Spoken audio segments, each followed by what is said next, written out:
तो दोस्तों चलिए सुनते हैं फिर से कहानी का अगला भाग, पार्ट 14। फिर मिलोगी। चलिए सुनते हैं कहानी।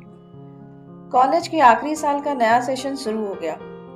जिन लड़कियों को ग्रेजुएशन के बाद भी पढ़ने मिलने वाला था उन्हें चिंता नहीं थी, मगर कुछ के लिए ये पढ़ाई का आखिरी साल था। हर नए सेशन की तरह इस साल भी हॉस्टल के मेस और कॉरिडोर में नए चेहरे दिखने लगे और कुछ पुराने चेहरे दिखने बंद हो गए। कॉलेज में सना और आनंद का भी ये आखिरी साल। आनंद को सीए करना है और सना को अब आगे नहीं पढ़ना है। अगले हफ्ते सना ने शैंकी को पुणे से नागपुर बुलवाया ताकि वो उसे आनंद से मिला सके। पूनम और वसुधा के लिए घोर अचंभा था कि शैंकी ने सना के अफेयर के बारे में जानने के बाद कोई नाराजगी नहीं जताई, बल्कि आनंद के साथ समय बिताने कॉलेज से मिले सेमेस्टर ब्रेक में गोंदिया जाने की बजाय नागपुर आ गया। भाई बहन में यह खुलापन और दोस्ताना पूनम और वसुधा के लिए दुनिया का 7वां आश्चर्य था। वसुधा को लगा, क्या नीरज भैया शैंकी की तरह हो सकते हैं कभी? शैंकी, सना और आनंद पक्के दोस्तों की तरह 5 दिन नागपुर में फिल्म देखते, रेस्टोरेंट में खाना खाते और आनंद के दोस्तों के साथ घूमने में बिताने वाले हैं। शैंकी नागपुर 3 दिन के लिए ही आया है। पहले 3 दिन वो अपने दोस्त वेणु के घर पर रुका, मगर आखिरी के 2 दिन आनंद ने शैंकी को जिद से रोका और अपने घर में रखा। शैंकी के दोस्त वेणु का घर नागपुर में है। वेणु और शैंकी पुणे के हॉस्टल में एक रूम में रहते हैं। सना, वेणु, शैंकी और आनंद बाइक में पूरा नागपुर नाप रहे थे। सना कॉलेज के बाद घूमने निकल जाती और रात ठीक समय पर 9 बजे तक हॉस्टल आती। रूम नंबर 203 में पूनम को अकेली देख वसुधा ने पूछा, पूनम एक बात बता, आज तीसरा दिन है कि सना सिर्फ सोने के लिए हॉस्टल आ रही है। शैंकी अब 2 दिन और रहेगा आनंद के घर में। उसे कोई फर्क ही नहीं पड़ा यार बहन के अफेयर कैसे। साथ में अपने रूममेट वेणु को भी बता दिया है बहन के बॉयफ्रेंड के बारे में। ये सना की फैमिली गोंदिया की सबसे मॉड फैमिली है क्या? पूनम ने कहा, नहीं यार, आंटी एकदम घरेलू है, सबको बहुत प्यार करती हैं। जो भी इनके घर मेल मुलाकात को जाता है लंच डिनर किए बिना आने नहीं देती। अंकल एकदम दिलदार, सामने से 4 ठेला गुजर रहा है तो हम जितने फ्रेंड्स उनके घर पर होते हैं सबको खिलाते हैं। हमेशा हंसी मजाक मस्ती, बहुत रईस भी नहीं, फिर भी इनके घर से कभी किसी रिलेटिव के लिए हॉस्पिटल खाना जा रहा है, कभी शैंकी किसी को स्टेशन छोड़ने जा रहा है। इनकी फैमिली खूब हेल्प करती है। दूसरी तरफ मेरी मम्मी को किसी रिश्तेदार का घर आना ठहरना पसंद नहीं। मेरी मम्मी को दूसरों के घर जाना ठहरना बहुत पसंद है। हर चीज को घर खर्च से जोड़कर बौखलाने लगती हैं, जबकि हम लोगों की और सना लोगों की फाइनेंशियल कंडीशन एक सी है। असल में हमारी फैमिली में एक दूसरे को कंट्रोल करने को भी प्यार समझते हैं। सना का चुना लड़का गलत निकल जाए और सना लौटकर मायके आ जाएगी तो पेरेंट्स भगाएंगे नहीं, बल्कि बेटी पर दया करेंगे। शैंकी दोस्तों के साथ मिलकर लड़के को पीट भी आएगा। वसुधा ने सोचा, यदि नीरज भैया को पता चल जाए तो वो उसकी चमड़ी उधेड़ते वर्धा ले जाएं। बाबा जिंदगी भर के लिए बात करना छोड़ देंगे। माँ और दादी एहसान फरामोश कह कहकर जान ले लेती। सना दौड़ती हुई रूम में आई। वसुधा, अभी शैंकी का फोन आया था यार, कश्यप मैम के रूम में, मुझे तुरंत पुलिस स्टेशन जाना होगा। शैंकी, आनंद, वेणु, अपने सीनियर अर्पण सर, सिद्धार्थ सर सब थाने में। पूनम घबरा गई, मगर हुआ क्या? क्या बताया उसने? यार मुझे मालूम नहीं, शैंकी ने कुछ बताया नहीं, बस तुरंत थाने आने को कहा है। सना हड़बड़ी में हॉस्टल से ऑटो लेकर थाने चली गई। वसुधा और पूनम ने दोपहर 12 बजे तक सना के लौटने का इंतजार किया। आखिरकार पूनम वसुधा को बुलाने आई। वसुधा, चल, कॉलेज के लिए लेट हो रहे हैं। पक्का इन लड़कों की आपस में बड़ी लड़ाई हुई होगी। सना ने जिन लड़कों के नाम लिए थे, अर्पण सर, सिद्धार्थ सर, ये सब एमकॉम वाले हैं। आनंद की दोस्ती सीनियर्स के साथ भी है।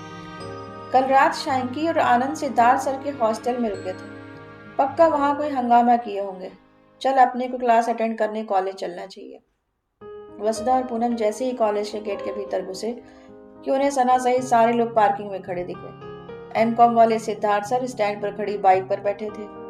सना एक बाइक का हैंडल पकड़े शैंकी को कुछ समझा रही थी। आनंद हर 2 मिनट में अपने बालों को पीछे करने हाथ फेरते हुए सिद्धार्थ सर की बातें सुन रहा था। वेणु शैंकी के कंधे में हाथ डालकर मोड़ चबा रहा था। पूनम और वसुधा उनसे मिलने तेजी से पार्किंग की तरफ दौड़े। क्या हो गया था यार? वसुधा ने हाँफते हुए पूछा। सना पहली बार जरा सी परेशान लग रही थी। अरे कुछ नहीं, रात बॉयज हॉस्टल का तमाशा कल न्यूज़पेपर में छपेगा। पूनम झुंझला गई। मेरी माँ, बता तो हुआ क्या? शैंकी की खबर तो गोंदिया तक जाएगी अगर न्यूज़पेपर में छप गया। क्या किया शैंकी तूने? शैंकी पूनम को सफाई देने लगा। देखो 3 दिन से मैं वेणु के घर पर था। कल अपना बैग लेकर आनंद के घर आ गया। आनंद बोला चल तेरे को अपने सीनियर लड़कों के हॉस्टल में मिलाने ले जाता हूँ। सना तो तुम लोगों के पास हॉस्टल लौट गई थी रात में। मैं और आनंद बॉयज हॉस्टल में सिद्धार्थ सर के रूम पर गए। अर्पण सर वहां पहले से बैठे थे। अर्पण सर सबको उचकाने लगे, चलो चलो आज 1000 की बाजी खेलते हैं। जाने अर्पण सर ने क्या किया कि लगातार 3 बाजी जीत गए। सबको अचंभा हुआ। एक बार नहीं, 2 बार नहीं, अर्पण तीनों बार कैसे जीता इतने लोगों के बीच? 3 बार में सबके पैसे समेटकर अर्पण दांत दिखाता हंसते हुए घर जाने लगा। सिद्धार्थ सर अड़ गए। बेटा ये चतुराई नहीं चलेगी। गेम स्टार्ट तुमने किया था, एंड हम करेंगे। अभी तुम बीच में छोड़कर नहीं जा सकते। अब ईमानदारी से 3 राउंड और होंगे, चाहे तो जीतो चाहे हारो। नेक्स्ट 3 राउंड के बाद खेल फिनिश माना जाएगा। सिद्धार्थ सर ने अपने छोटे भाई को अर्पण सर पर नजर रखने को कहा और अगली पारी खेलने की जिद करने लगे। अर्पण सर जीते पैसे हारने के डर से या सिद्धार्थ का भाई उनकी ट्रिक न पकड़ ले सोचकर नहीं खेलूंगा बोलने लगे। अर्पण सर बार बार घर जाने खड़े होते तो बाकी के लोग बोले या तो सबके पैसे लौटा कर जा या फिर 3 राउंड खेल। आनंद ने हॉस्टल के बाहर गेट पर ताला मार दिया ताकि अर्पण सर भाग न सके। अर्पण सर ने हॉस्टल के रिसेप्शन से अपने लोगों को फोन कर दिया कि आनंद और सिद्धार्थ सर ने मुझे हॉस्टल में किडनैप कर लिया है। हरामखोर ने यह नहीं बताया कि मैं पत्ते खेल रहा था और बेईमानी से सबके पैसे उड़ाए। फोन करने के बाद दौड़कर खुद को एक कमरे के भीतर लॉक कर लिया और बंद कमरे के भीतर जोर जोर से चिल्लाने लगा, 5 मिनट रुको बेटा, मेरे लोग गेट का ताला तोड़कर मुझे लेकर जाएंगे। तुम में से एक भी जिंदा बच गया बेटा तो मेरा नाम अर्पण नहीं। मैं जीत गया तो मिर्ची लग गई। हॉस्टल मालिक ने लड़कों का हो हल्ला सुनकर पुलिस को फोन कर दिया। सबसे लेट तो पुलिस ही आई। इस बीच आनंद ने भी बाजू कॉलोनी में रहने वाले अपने कजिन को फोन कर दिया, तुम लोग जल्दी लड़के लेकर सिद्धार्थ के हॉस्टल में आओ, हम लोग पर 5 मिनट के अंदर हथियारों के साथ ग्रुप अटैक होने वाला है। अब अर्पण ने सबसे पहले फोन किया था तो उसी को लोग जीप में सबसे पहले आए। फुल माँ बहन की गाली बकते लड़का बाउंड्री वॉल से चढ़कर भीतर कूदा और ताले को एक रॉड मारकर खोल दिया। बाकी के लौंडे ताला टूटते अंदर घुस गए और गार्डन में रखे गमले, लाइट, कुर्सियों को डंडा मार मार कर तोड़ डाला। सबके हाथ में लाठी, रॉड, सब्बल हॉकीते वे लोग हॉस्टल के गलियारे में गाली गलौज करते हुए सिद्धार्थ और आनंद को ढूंढते हर कमरे में जा रहे थे। अफरा तफरी के बीच खुद को उन गुंडों से बचाने मैं अंधेरे में दौड़ते हुए ऊपर वाली छत पर पहुंच गया और टेरेस का दरवाजा बंद कर लिया जिससे कोई छत पर ना आ सके। उस टाइम तो रोना आने लगा कि 3 दिन से अच्छा खासा वेणु के घर पर था कि वहीं इधर घूमने आ गया। मैं छत के अंधेरे में ऊपर से छिप कर देख रहा था। आंगन छपरी लड़कों से भरा था। अर्पण सर सब अपने रूम का दरवाजा खोलकर बाहर आ चुका था और सब बीच आंगन में दहाड़ रहा था। कहाँ मर गए सालों, दम है तो बाहर निकलो, 3 राउंड बाजी खेलनी है ना तुमको, आओ ना आप खेलने। मैं दीवार की आड़ से देखता सोच रहा था कि सिद्धार्थ सर और आनंद जाने कहाँ छिपे होंगे। इतने हंगामे के बीच इनके ही हॉस्टल से वासुदेव नाम का एक सीनियर लड़का जिसकी सिद्धार्थ सर से बहुत पड़ती है, हवा में फायर करते हुए आंगन में आ गया। भाई गन से निकली गोली चिंगारी मारती मेरे बाजू से ऊपर आसमान में गई। मेरा तो कलेजा फट गया भाई, ये किधर पहुंच गया मैं। बाद में देखा वासुदेव के पीछे सिद्धार्थ सर और आनंद भी लाठी लिए खड़े हैं। उस दिन पूरे हॉस्टल को मालूम हुआ कि वासुदेव के पास तमंचा है। तमंचा और हवाई फायर देखकर अर्पण सहित सारे लड़के जीप में गिरते पड़ते भाग गए। हवाई फायर और उन गुंडों के गायब होने के बीच सिर्फ 1 सेकंड का टाइम लगा होगा। आनंद हंसने लगा, अबे शाइंकी अब आगे की मुझे बताने दे, सना तो थाने में सब किस्सा सुन चुकी है। वसुधा तू सुन आगे क्या हुआ। मैं और सिद्धार्थ उन लड़कों के भागने के बाद आंगन में शाइंकी को ढूंढने लगे। हम तो वासुदेव के साथ, या ये कह सकते हो कि तमंचे के साथ हिम्मत से उन लोगों लफंगों के आगे आए। हम श्योर थे कि हवाई फायर से भाग जाएंगे, लेकिन ये नहीं जानते थे कि उनसे पहले शाइंकी भाग जाएगा। पूरे हॉस्टल में अफरा तफरी थी। मैं ढूंढ रहा हूँ शैंकी कहाँ है, शैंकी शैंकी शैंकी। सिद्धार्थ जोर जोर से शैंकी को गालियां दे रहा है कि डरपोक भाग गया, साला हरामखोर। शैंकी दोस्तों को छोड़कर भाग गया, फोकट की पार्टी खाने आया था। ये भाई साहब छत से हम सबको छिप कर सुन रहे थे। हम इसको ढूंढते हुए इतना परेशान हो रहे हैं, यह जानने के बावजूद छिपा रहा। मुझे लगा कि वो लड़के कहीं को जीप में डालकर तो साथ नहीं ले गए। मैं सना को क्या बोलूंगा। इधर शैंकी को डर था कि अर्पण के लौंडे अभी हथियार लेकर फिर वापस आएंगे। साले उनको वर्ल्ड वॉर नहीं जीतना था जो दूसरा हमला करने मिसाइल लेकर वापस आते। शैंकी किस्सा बताते हुए भी डरा हुआ था। भाई वासुदेव ने जब हवाई फायर किया, मैं तो ऊपर से नीचे झांक रहा था। बचपन में चोर पुलिस खेलते हुए गोली की आवाज मुंह से धीन चाय करके निकालता था। जब असली गोली बाजू से फटाके की आवाज के साथ गुजरी तो साला माँ बाप पुराने पाप सब याद आ गए। पैंट गीली होते होते बची मैं अपनी जान देने क्यों नीचे आता। मैं तो उस घड़ी को कोस रहा था जब छुट्टियां गोंदिया में बिताना छोड़ इधर नागपुर आ गया।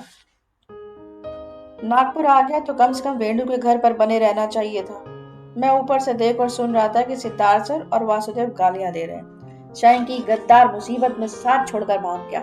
आधा घंटे पहले कूद कूद कर 500 का खाना ऑर्डर कराया और कुत्ते जैसा खाया है। उनको कौन बोले कि साले तुम्हारे 500 के खाने के पीछे गोली थोड़ी खाऊंगा। अर्पण के लोग भी गन लेकर वापस आते होंगे सोचकर मैं नीचे नहीं उतरा। पूनम और वसुधा सकते की हालत में सुन रहे थे। अब तक पार्किंग में प्रणव और मनीष भी आकर ये किस्सा सुनते खड़े हो चुके थे। सना थाने में भी पूरी कहानी 2-3 बार सुन चुकी थी, सो अब तक रिलैक्स हो चुकी थी और बीच बीच में शैंकी की हालत पर हंस भी रही थी। सना ने ही आनंद को किस्सा कंटिन्यू करने को प्रोत्साहित किया। आनंद आगे की तो सुना इनको। आनंद हंसने लगा। अर्पण तो बंदों के साथ जीप लेकर भाग गया। मेरे कजिन अभी तक हॉस्टल नहीं पहुंचे थे जिन्हें मैंने अर्पण के गैंग से भिड़ने बुलाया था। अब सभी लड़कों के सामने मेरी बेइज्जती हो रही थी कि मेरा कजिन अभी तक लड़के नहीं जुगाड़ पाया या फिर शायद डर के मारे आ ही नहीं रहा। हम सब लाठी डंडे तमंचे के साथ हॉस्टल के आंगन में खड़े ही थे कि तभी हॉस्टल के सामने से तेजी से एक कार गुजरी और उसके पीछे 3-4 बाइक्स। सभी लड़के हॉकी स्टिक और बैट पकड़े थे। मैं अपनी कजिन की कार पहचानता था। जब मैंने अपने कजिन को हॉस्टल आने के लिए फोन किया था तो मेरे मुंह में हड़बड़ी में निकला था, जल्दी आजा, हॉस्टल में इन लोगों ने बवाल कर दिया है। उसने मुझसे पूछा तो ठीक है ना। मैंने कहा मैं कमरे में बंद हूँ। मेरे कजिन को लगा कि हॉस्टल के लड़कों ने मुझे कमरे में बंद कर रखा है और उसे मुझे छुड़ाना है। उसे हॉस्टल का सही एड्रेस पता नहीं था। उन्हें सामने से जाता देख मैंने वासुदेव को कहा, जो अभी सामने से निकले हैं वो मेरे भाई लोग हैं, रोको उनको, वो लोग हॉस्टल ढूंढ रहे हैं। वासुदेव ने तमंचा पकड़े हॉस्टल के सामने खड़े होकर जोर से सीटी बजाई। किसी ने बाइक से पलट कर देखा और बाकियों को पीछे मुड़ने से आवाज दी। वासुदेव को तमंचा पकड़े देख वो लोग समझ गए कि यही वो लड़का है जिसने मुझे बंधक बनाया है। वासुदेव खुशी खुशी बीच सड़क में आकर खड़ा हो गया और दोनों हाथ ऊपर करके तमंचा लहराते हुए जीतने की खुशी में आओ आओ करने लगा। मेरे कजिन को लगा कि वासुदेव उनको भी ललकार रहा है कि अब तुम लोग भी पिटाई खाने आ जाओ। मेरे भाई ने बीच सड़क में खड़े वासुदेव को जोरदार स्पीड में कार से टक्कर दे हवा में उछाल दिया। वासुदेव 5 फीट उछलकर हॉस्टल के सामने गिर गया। उसकी दोनों टांगें टूट गईं और वो बेहोश हो गया।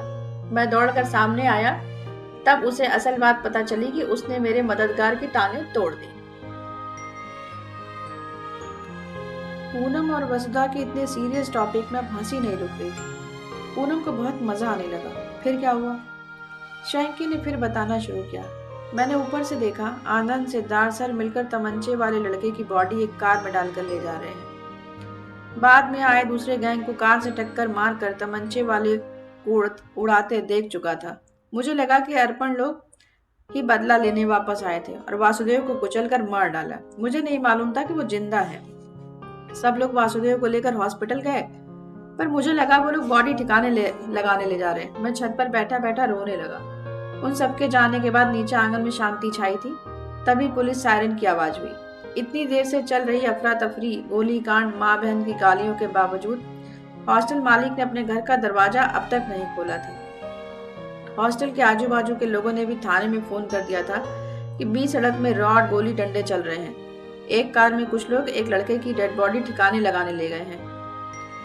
पुलिस गाड़ी के पहुंचते ही हॉस्टल मालिक डरते हुए बाहर निकला। मैं फिर भी नीचे नहीं उतरा क्योंकि पुलिस मुझे पकड़ कर ले जाती। वो तो भगवान भला करे कि हॉस्टल मालिक को मेरा नाम मालूम नहीं था। आनंद अक्सर सिद्धार्थ सर के रूम में मिलने जाता था, तो वो अर्पण, सिद्धार्थ, वासुदेव और आनंद का नाम पुलिस को बता रहा था। बार बार बोल रहा था एक और लड़का था, मैं उसका नाम नहीं जानता। उससे मेरे को मालूम हुआ कि मेरी शक्ल गैंडा जैसी है। बार बार बोल रहा था। वो गैंडा शुरू में दिखा था, फिर एकदम से गायब था। शैंकी के मुंह से किस्सा सुनते मनीष और प्रणव भी हंसने लगे। प्रणव ने फिर पूछा, भाई तू छत से कब उतरा? आनंद ने शैंकी के कंधे पे हाथ रखते हुए सुनाया, अभी आगे सुनो। मैं वासुदेव को सिद्धार्थ के संग हॉस्पिटल भिजवाकर एक लड़के के साथ इसके रूम में वेणु के घर पहुंचा, ये जानने के लिए कि शैंकी जान बचाकर यहाँ तो नहीं पहुंच गया। वेणु अकेला घर से बाहर निकला और शॉक्ड रह गया कि आधी रात शैंकी को पूछते क्यों आए हम। उसने बार बार पूछा कि शैंकी कहाँ है। मैंने टाल दिया कि मेरे घर पहुंच गया होगा। हम अलग अलग बाइक में इधर से निकले तो लगा कहीं तेरे पास तो रुक तो नहीं गया, क्योंकि नागपुर में किसी और को तो वो जानता नहीं है। वेणु ने हमारा भरोसा नहीं किया।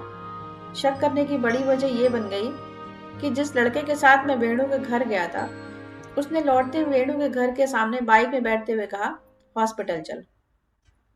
हमें तो वासुदेव के पास हॉस्पिटल जाना था, जिसके दोनों टांगे मेरे भाई की वजह से टूटी थी।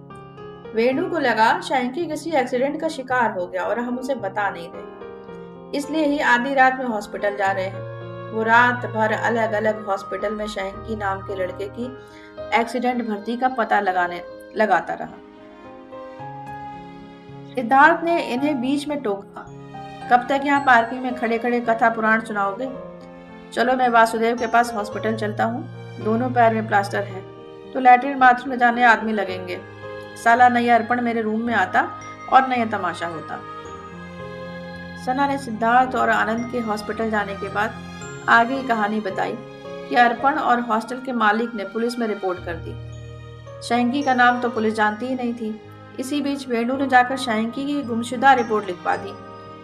पुलिस ने वेणु की रिपोर्ट हॉस्टल मालिक के बताए हुए हुलिये से शैंकी का नाम जान लिया। अब घूस लेकर शैंकी का नाम हटाया। इसे कल पुणे जाना है। बाकियों से भी पैसे वसूल किए पुलिस ने। शैंकी ने वेणु से खूब लड़ाई की कि एक रात नहीं लौटने पर साले तू थाने क्यों पहुंच गया मुझे ढूंढने। तो दोस्तों, उम्मीद है आप सबको कहानी पसंद आ रही होगी, और पसंद आ रही है तो इसी तरह बने रहिए हमारे साथ और सुनते रहिए कहानी। मिलते हैं फिर कहानी के अगले भाग में। Thank you so much.